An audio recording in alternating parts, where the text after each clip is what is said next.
Assalamualaikum warahmatullahi wabarakatuh. Welcome back to my channel. Di kesempatan kali ini aku akan berbagi tips dan trik ke teman-teman semua memecahkan soal cerita dengan menggunakan rumus kombinasi dan permutasi. Sebelum kita lanjut ke video selanjutnya, untuk teman-teman yang baru mampir di channel aku, silahkan subscribe dulu dan jangan lupa nyalain lonceng notifikasinya supaya tidak ketinggalan video-video terbaru dari aku. Oke, sekarang kita lanjutkan. Tapi sebelum kita masuk ke contoh pembahasan soal, lebih baik kita terlebih dahulu harus memahami perbedaan antara permutasi dan kombinasi. Kapan waktunya kita pakai permutasi dan kapan waktunya kita pakai kombinasi.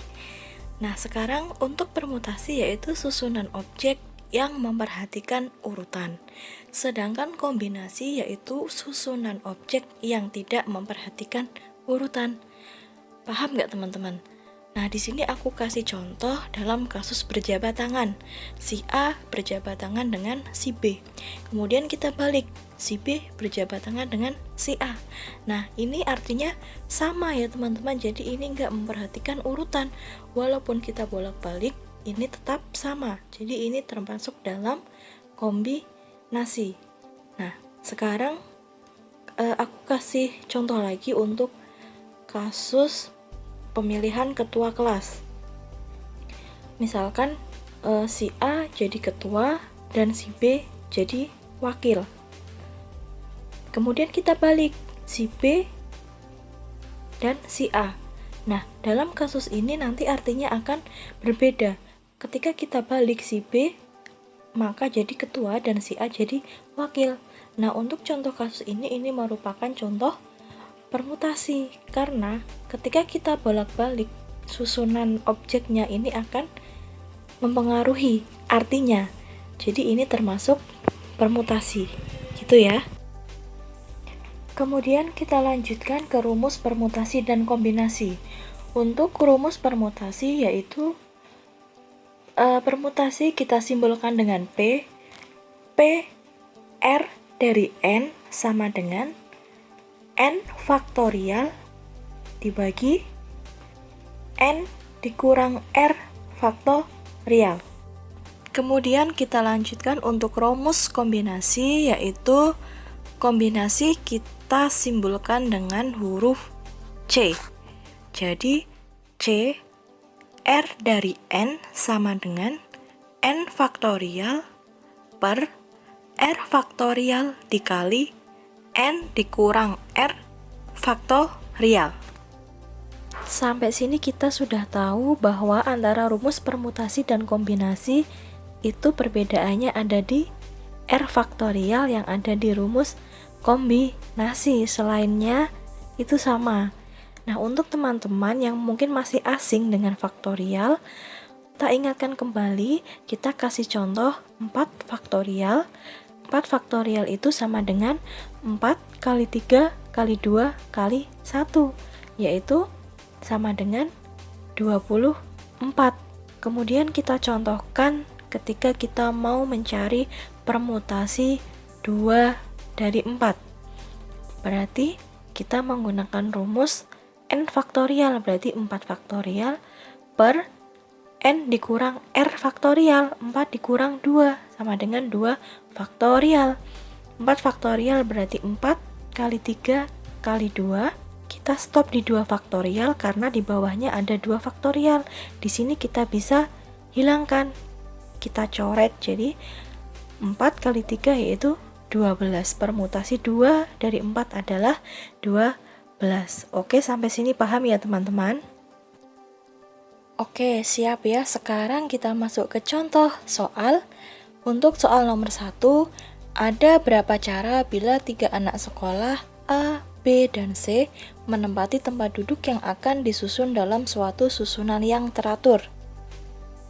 Di sini kita berarti akan mengacak 3 kursi untuk 3 anak. Kita cari tahu dulu kita menggunakan rumus permutasi atau menggunakan rumus kombinasi. Kita misalkan kursi 1, 2, 3 dan yang kedua 1, 2, 3. Nah, untuk susunan kursi yang pertama diduduki oleh A, B, C.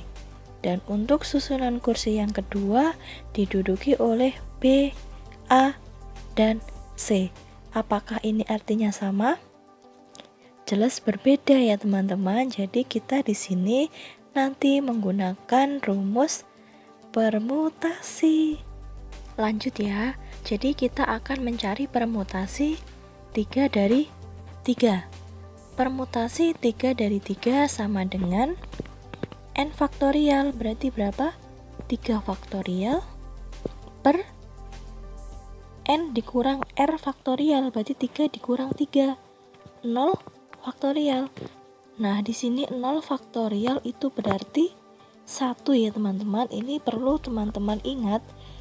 Mungkin perlu teman-teman catat supaya teman-teman ingat bahwa 0 faktorial sama dengan 1. Oke, kemudian berarti 3 faktorial dibagi 1 sama dengan 3 faktorial. 3 faktorial berarti 3 kali 2 kali 1. Maka hasilnya adalah 6 cara. Jawabannya ada di poin C. Gampang ya teman-teman. Kita lanjut ke soal nomor 2. Soal nomor 2. Menjelang pergantian kepengurusan OSIS SMKX akan dibentuk panitia inti sebanyak 2 orang, terdiri dari ketua dan wakil. Calon panitia tersebut ada 6 orang. Pertanyaannya, ada berapa pasang yang dapat duduk sebagai panitia inti tersebut? Nah, caranya sama seperti yang nomor 1, kita harus cari tahu dulu mau pakai rumus permutasi atau kombinasi. Caranya sama, kita misalkan aja ketua aku singkat K dan wakil aku singkat W. Nah, untuk susunan yang pertama yang jadi ketua adalah si A dan yang jadi wakil adalah si B. Ketika kita balik susunannya B, A, nah ini jelas berbeda teman-teman. Di sini artinya yang B jadi ketua dan si A jadi wakil, maka di sini kita menggunakan rumus permutasi. Oke, sekarang kita lanjutkan. Berarti kita mencari permutasi 2 dari 6 orang. P 2 dari 6 sama dengan 6 faktorial per 6 dikurang 2, 4 faktorial. Kemudian 6 faktorial berarti 6 kali 5 kali 4. Kita berhenti di 4 faktorial karena di bawahnya 4 faktorial. Maka tinggal ada 6 dikali 5 yaitu 30 pasang. Ya, ada di poin E. Gampang banget teman-teman. Yang penting teman-teman sudah memahami terlebih dahulu perbedaan antara permutasi dan kombinasi. Kapan kita pakai permutasi dan kapan kita menggunakan rumus kombinasi. Oke ya, sekarang kita lanjut ke soal nomor 3. Dalam suatu pertemuan terdapat 10 orang yang belum saling kenal. Agar mereka saling kenal, maka mereka harus saling berjabat tangan. Pertanyaannya, berapa banyak jabat tangan yang terjadi? Oke, tadi di awal sudah aku contohkan untuk kasus berjabat tangan. Kalau kasus berjabat tangan ini walaupun kita bolak-balik tidak akan mempengaruhi artinya. Maka untuk kasus ini kita menggunakan rumus kombinasi. Oke. Untuk kasus berjabat tangan ini pasti melibatkan 2 orang, nggak mungkin 3 orang. Ya, jadi di sini kita mencari kombinasi 2 dari 10 orang. Sama dengan 10 faktorial per 2 dikali dengan 10 dikurang 2. Berarti 8 faktorial. Kemudian 10 faktorial berarti 10 dikali 9 dikali 8 faktorial. Berhenti di 8 faktorial karena di bawah nanti ada 8 faktorial. 8 faktorial kita coret. Kemudian 10 kali 9 90. 2 faktorial berarti 2 kali 1 sama dengan 2. 90 dibagi 2, 45 jabat tangan. Jadi jawabannya ada di poin B. Gitu ya teman-teman. Kita lanjut ke soal nomor 4. Soal nomor 4, banyaknya cara mengerjakan 7 dari 10 soal yang diberikan jika soal nomor 1 sampai 5 wajib dikerjakan adalah. Jadi kita mencari 2 soal lagi dari pilihan 5 soal yang tersisa, yaitu nomor 6 sampai nomor 10. Dimisalkan kita mau memilih soal nomor 6 dan 7. Kita balik susunan objeknya menjadi 7 dan 6, apakah ini artinya berbeda teman-teman? Tidak ya, walaupun kita mengganti susunannya, tetap nomor 6 dan 7 yang kita kerjakan. Jadi di sini kita menggunakan rumus kombinasi. Lanjut, berarti kita akan mencari kombinasi 2 dari 5 soal yang tersisa. Oke, kita langsung masukkan saja C2 dari 5 sama dengan 5 faktorial per 2 faktorial dikali 5 dikurang 2, berarti 3 faktorial. Kemudian 5 faktorial sama dengan 5 dikali 4 dikali 3 faktorial. Kita berhenti di 3 faktorial ya. 2 faktorial itu sama dengan 2 dikali 3 faktorial. Di sini 3 faktorialnya kita coret, kemudian 4 sama 2-nya juga kita coret, 2-nya habis, 4 dibagi 2, yaitu 2. Sisa 5 dikali 2 sama dengan 10 cara mengerjakan soal. Jawabannya ada di poin B. Itu ya teman-teman, lanjut ya. Oke. Kita lanjut ke soal yang terakhir. Nomor 5. Ada 3 putri dan 5 putra duduk berderet pada 8 kursi kosong sesuai dengan karcis bioskop yang mereka miliki. Berapa banyak cara duduk yang diperoleh dengan urutan berbeda jika putra dan putri masing-masing mengelompok dan hanya ada satu pasang putra dan putri yang duduk berdampingan? Untuk penyelesaiannya gimana nih teman-teman? Gampang banget, simak baik-baik ya. Jadi di sini kita misalkan dulu putri dan putra duduk masing-masing mengelompok. Jadi kita gambarkan 3 kursi untuk putri dan 5 kursi untuk putra. Kemudian di sini hanya ada satu pasang putra dan putri yang duduk berdampingan. Jadi nggak boleh putra duduk di kursi putri dan begitu pun juga putri tidak boleh duduk di kursi putra. Jadi mereka duduk di kursi masing-masing.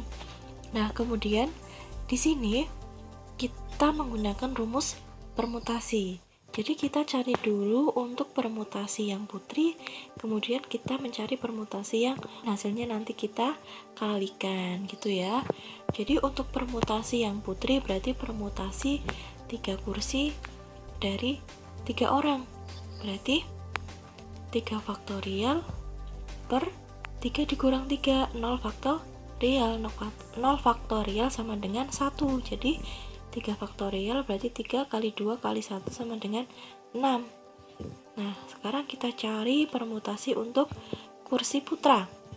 Berarti permutasi 5 dari 5 sama dengan, nah di sini kan kalau permutasi 3 dari 3 itu berarti 3 faktorial. Nah, di sini berarti permutasi 5 dari 5 berarti 5 faktorial. Jadi kita hitung aja untuk 5 faktorial. 5 kali 4 kali 3 kali 2 kali 1. Nah, 5 kali 4 20, 3 kali 2 6. Jadi jawabannya 20 kali 6 120. Kemudian untuk permutasi putra dan permutasi putri kita kalikan. Berarti 6 dikali 120. 0 dikali 6 0, 2 dikali 6 12, simpanan 1 dikali 6 tambah 1 7, 720. Jawabannya ada di poin E. Gitu ya teman-teman. Nah, gimana teman-teman? Gampang banget kan? Gampang kalau kita sudah mengetahui triknya. Dan untuk teman-teman, aku saranin untuk sering try out, sering-sering latihan, karena teman-teman bisa menemukan jenis soal baru. Dan untuk teman-teman yang pengen dibikinin video trik yang lainnya, silakan komen di bawah ya. Sampai di sini dulu video aku kali ini. Untuk kalian yang belum subscribe, silakan subscribe dulu dan jangan lupa nyalain lonceng notifikasinya Dan untuk yang menyukai video aku kali ini, silahkan untuk like, komen, dan share ke seluruh media sosial kalian supaya bisa menebar manfaat lebih banyak lagi. Thanks for watching and see you on my next video. Bye-bye.